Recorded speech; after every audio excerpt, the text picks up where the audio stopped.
I'll get going then because we are at 5 past. Warm welcome to the Edie Extra stage. Everyone's already one step ahead of me, everyone knows what to do. But yeah, this is a session that will come through on your headphones, and we are recording for a podcast as well. So I'm just going to do a quick introduction for the purposes of the podcast and then get stuck into the discussion. Hello everyone, and welcome along to the Edie Extra stage at Edie24, our biggest face-to-face event of the year and the UK's leading annual corporate sustainability conference. Edie Extra is a new channel that we've set up to bring our audience closer to the individuals, teams, projects, initiatives and experts that are driving corporate climate action in the UK and further afield. Here at Edie24 we have had several quick-fire discussions on this, our dedicated Edie Extra stage, with a live audience also tuning in to hear thought-provoking discussions on some of the hottest questions we're facing in the sustainable business movement at the moment. For this, our last session of the conference, we are focusing on the evolution of sustainability reporting and disclosure frameworks, digging into the alphabet soup of things like TCFD and CSRD, looking at evolutions past, present and what's on the horizon for the future. You're listening to the voice of Edie's content editor, Sarah George, and joining me for this discussion, I'm delighted to have Richard Howitt, who is the former CEO of the International Integrated Reporting Council, IIRC for short, and Pauliina Murphy, who works in engagement and communications at the World Benchmarking Alliance. So thank you both so much for joining me today. For those who are listening and haven't had the pleasure of working with the Alliance before, Pauliina, maybe we could start with a brief introduction? Yeah, thank you. Pleasure to be here. So the World Benchmarking Alliance, which is very long, so WBA for short, we were created about 5.5 years ago to translate the very complex SDG agenda for concrete business actions. So we do that through transformational benchmarks, so we assess companies on what commitments they have against the SDGs through a transformation and how they progress against those commitments. And then we are an alliance, so we have like-minded organisations who use the data and encourage businesses to take forward the transformation that we all need to see. Great, and Richard, it'd be great to get an introduction to yourself and your work and career, which I know is, astounding in the field of reporting. Well, let's just say two things. One is I'm known as the proposer and negotiator of Europe's first rules on sustainability reporting. And I still work on the European agenda for Frank Bold, the non-profit based in Brussels, and have been involved in many of the developments around both the Corporate Sustainability Reporting Directive, CSRD, and the Corporate Sustainability Due Diligence Directive, CSDD, which proves we haven't got rid of the alphabet soup. And at the International Integrated Reporting Council, which I led for some years, we propounded the argument that financial and non-financial sustainability reporting should go together, and we succeeded. And so my organisation merged with what is today the International Sustainability Standards Board, who of course have set global sustainability standards alongside the European ones I just referred to, and we're at a very exciting moment in terms of new standardisation of sustainability reporting, which is affecting businesses of all sizes and shapes. Yeah, and I understand that the ISSB has had its first 2 standards out for the best part of a year now. So where are we at with uptake on this? Well, what we've seen is a number of countries around the world, including the UK where we're sitting, announcing that they want to quickly implement the ISSB standards. These 2 standards, one on general requirements, one on climate. In the UK, we're going to see the announcement of the requirements by July of this year, but a number of other countries around the world are doing the same. But it is up to each country and each jurisdiction to adopt it, just the same way that financial reporting standards are done. But I think in comparison with financial reporting standards, the speed by which the standards have been drawn up, and I predict the speed in which they'll be implemented, will be many, many times quicker. It does feel like a bit of a year of acceleration. Do you feel the same, Pauliina? Because we're seeing not only the ISSB, but for example, the changes in Europe. We're seeing things like science-based targets for nature, TNFD, Task Force on Nature-related financial disclosures. So do you think we're at this pivotal moment that you sort of feel is coming? Yeah, we feel a lot of momentum, and to give a practical example, so one of our transformations is the nature transformation. We assess 800 companies in that, and we started developing that before the biodiversity the biodiversity framework was agreed, and so we didn't yet have the TNFD, and we've had to, within the scope, within 1 year, to update that framework so that we are also assessing the companies based on the agreed global standards and global framework. So it's moving super fast, and just keeping up with all the acronyms, I must say, is an interesting exercise. And on the ISSB, so we also seen that Canada and Singapore have put forward proposals to adopt the standards. And one thing I would say as a user of these standards is that the global baseline from the ISSB is really important, that countries adhere to that baseline, because that's what gives us a comparability and of how companies are then reporting against those standards. That makes sense. And I wanted to come on to that standardisation in terms of, I feel like when we speak to our audience, we know that it's super important. We know that investors need this information, that not having it will ultimately slow actual progress, but sometimes people worry about the increased burden of complying with more disclosure requirements. Their boards might see these things in silos and not really get how to do them effectively. So Richard, what would you say to people that are a bit more afraid of this than seeing it as an opportunity, that see it more as a burden? A couple of things. One is, I would say this is what we asked for. We would have been on a panel like this 5 years ago, talking about the alphabet soup, talking about the proliferation of different initiatives, the fragmentation, the lack of comparability and consistency, the fact that investors weren't using sustainability information because they didn't trust it, and saying that we needed standards. Well, we've got them now, and that's a huge opportunity to build in real incentives that are going to drive business sustainability in the world. And yes, of course, it's hard because there are new systems in place and a transition towards them that has to take place, and that's going to be difficult for people in business. But it is ultimately going to be a far better system. And if you take, for example, the European standards, what the cost-benefit analysis independently done shows is, yes, there's a one-off cost to transition into new systems, but overall, the amount of time saved by not having to fill in questionnaire after questionnaire with different questions that aren't quite compatible with each other is going to be a cost saver for business, not a cost creator. And so a bit of short-term pain for a lot of long-term gain. Do you have anything to add to that, Pauliina? Yeah, I'd love to. Thank you. I think it is an opportunity for the company to really understand their impacts and dependencies on all of the sustainability topics that they need to cover. If you don't understand them, then you can't act on them, you can't take the mitigating actions. And we are also seeing directors' duties on these issues, and therefore the reporting can be seen as a real tool for the way in which we can have better accountability and decision making across the leadership of these companies. And that really enables this change from a compliance mindset of a company to a transformational mindset, and that's where the business opportunities are. So it can, if embracing it in the right way, can then ultimately lead to a business opportunity.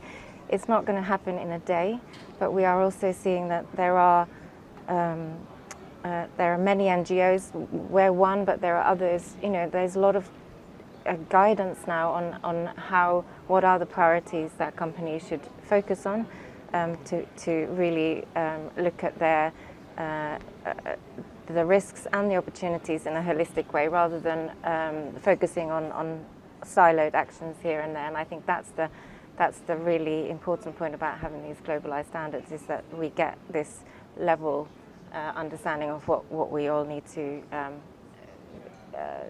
comply with ultimately. And it's, as you said, that a lot of this, yes, the reporting is a part of this, but a lot of people say that it's not the beginning and end in and of itself. It's about that transformation piece, and something that we've talked about here that could be really leaning into that is the advent of mandatory net zero transition plans, which are on the horizon in the EU, were promised first in the UK but have sort of been shelved. Richard, I'm sure if we were speaking, as you say, 5 years ago, that would have been a sort of dot on the horizon. But what have you been observing in terms of the uptake of a net zero transition plan, and what are your thoughts on that trend?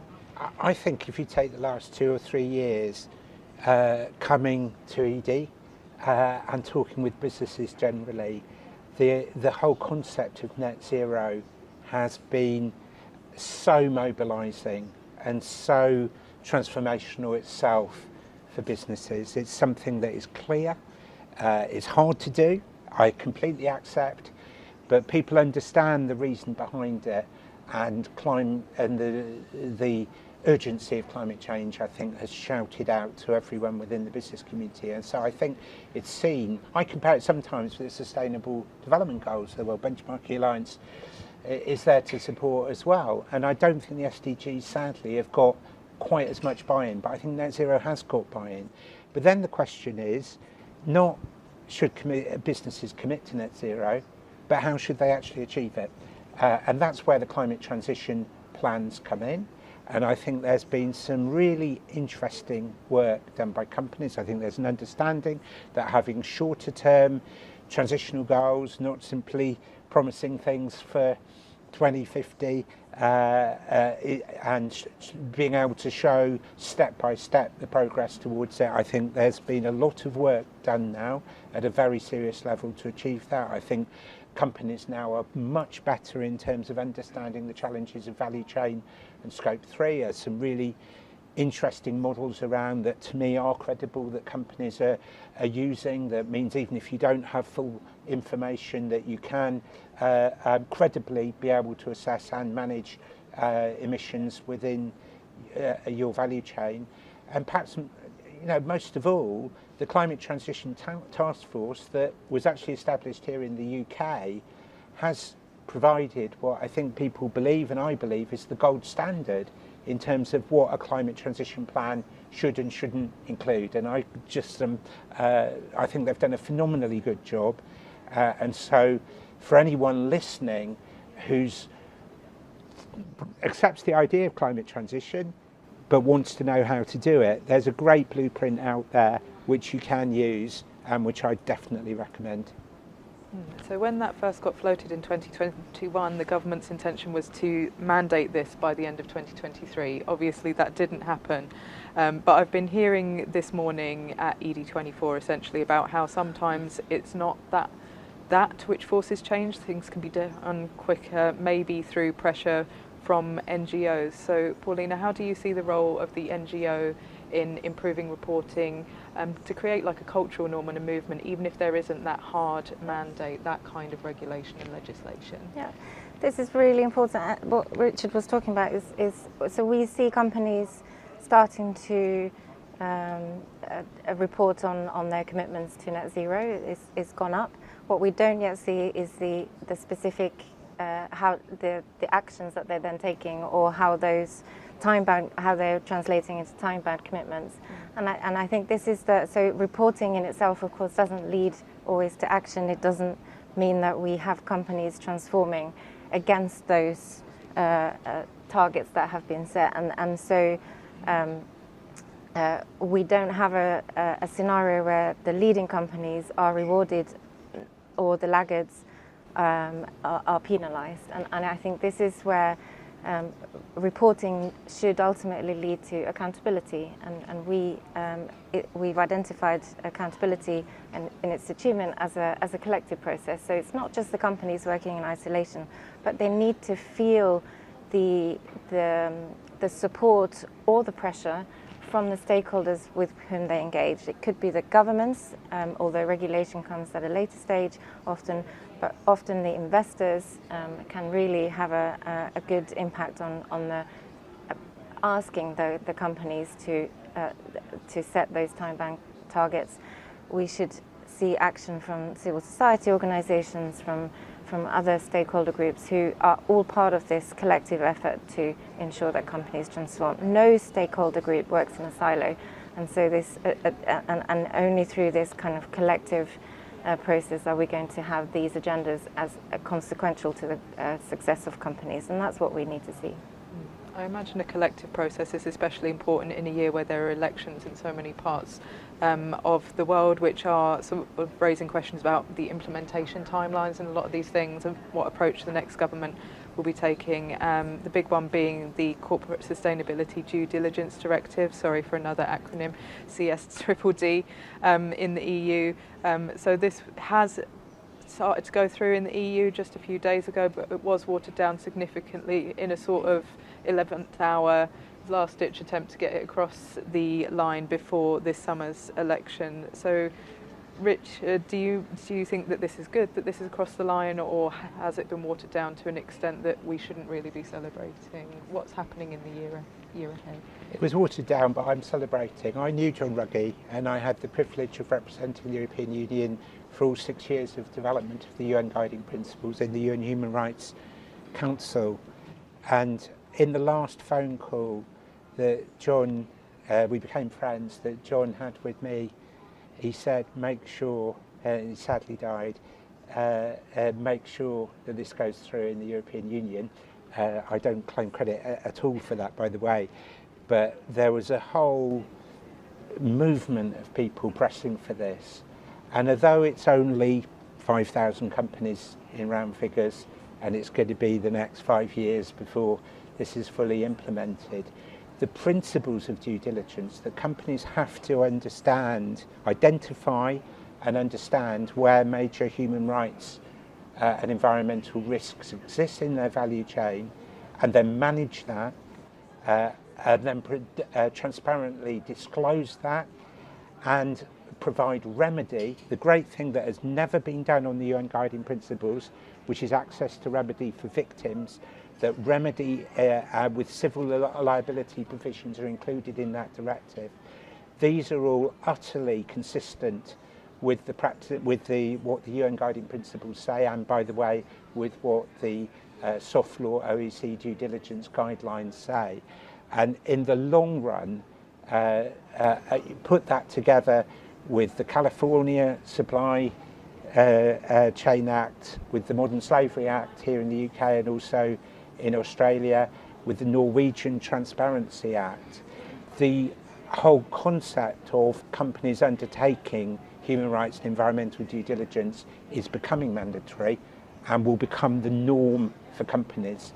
And just one final point, no company would quibble at all about safety in its supply chain. If it's sourcing a good, or if it's a food company, for example, it's going to have really rigorous policies to make sure it doesn't poison people and that its food is healthy. The same with a component in a car, for example, getting something for a car engine. You wouldn't quibble about that because you have to have traceability, and you understand that there are consequences in what's happening in your supply chain.